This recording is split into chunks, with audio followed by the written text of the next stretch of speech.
Il était une fois, dans un magnifique château plein de vie, le roi Karl et la reine Elsa, un sorcier et une fée, qui se vouaient un amour inconditionnel. Ils étaient les souverains d'un grand royaume où cohabitaient en harmonie toutes sortes de créatures magiques. Mariés et heureux parents des jumeaux Noé et Magnus, ils vivaient tous les quatre dans un cadre magique.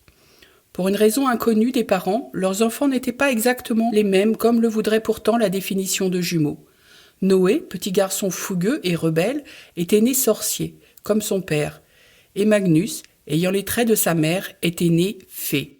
Depuis la nuit des temps, le peuple des sorciers et celui des fées étaient considérés comme des êtres supérieurs, puisqu'ils étaient capables d'invoquer la magie blanche comme la magie noire. Les fées, proches de la nature, convoitaient bien plus la magie blanche, qu'elles utilisaient à des fins médicinales. Les sorciers, eux, qui ayant un côté plus sombre, leur préféraient la magie noire. Durant la période de règne du roi Karl et de la reine Elsa, les deux peuples vivaient les uns aux côtés des autres, acceptant leurs différences, jusqu'au jour où les deux amants furent portés disparus.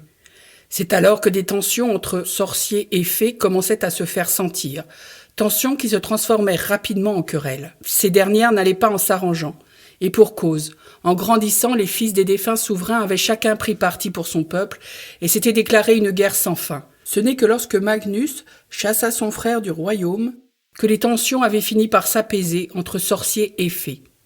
C'est ainsi que cet endroit où l'on prônait la tolérance se transforma en territoire du peuple des fées, qui avait pour règle de n'accueillir sous aucun prétexte des sorciers. Des années plus tard, ce royaume qui avait autrefois été consumé par la haine et les flammes était redevenu un endroit paisible. À sa tête, Catherine, reine des fées et petite-fille de Magnus, était aimée de tous. C'était une femme tolérante, et ne vous en déplaise, aimante. Elle avait entendu tellement de bien du royaume à l'époque du roi Karl et de la reine Elsa, qu'elle avait décidé de tout mettre en œuvre pour retrouver cette harmonie, et y était presque parvenue. Mais un jour, un petit groupe de sorciers arriva au pied du château. Ces derniers, chassés par leur propre peuple pour avoir fait usage de magie blanche, étaient venus jusqu'ici dans l'espoir de trouver du réconfort auprès des fées.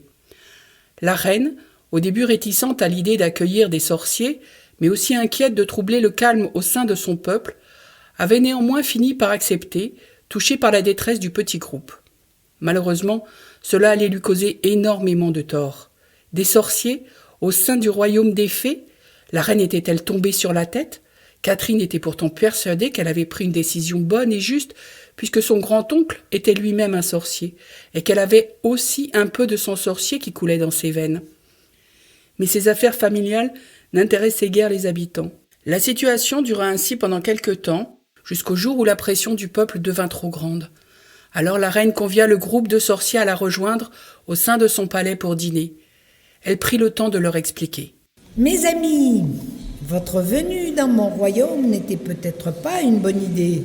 Cela a engendré bien trop de problèmes et de divisions au sein de mon peuple.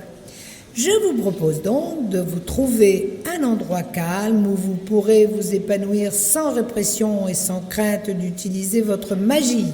Si vous ne voulez pas nous apporter votre aide au sein de votre royaume, nous n'en voulons pas à l'extérieur. Votre tolérance n'est que limitée. Dois-je vous rappeler, Majesté, que vous êtes d'une lignée de fées, mais aussi de sorciers. Nous avions bon espoir vous concernant, mais en dépit de vos apparences, vous êtes exactement comme vos semblables et êtes incapables d'assumer la responsabilité de vos actes. Vous le paierez, vous pouvez me croire.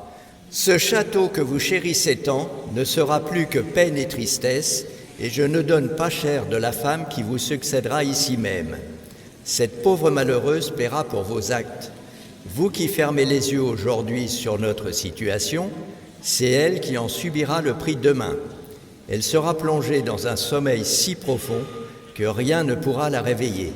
Venez mes frères, nous partons. » Et ils s'en allèrent, laissant la reine Catherine seule dans ce pays ensorcelé. Elle était désemparée. Qu'avait-elle fait ? Par sa faute, une innocente allait voir sa vie gâchée et son château. Oh, son beau château.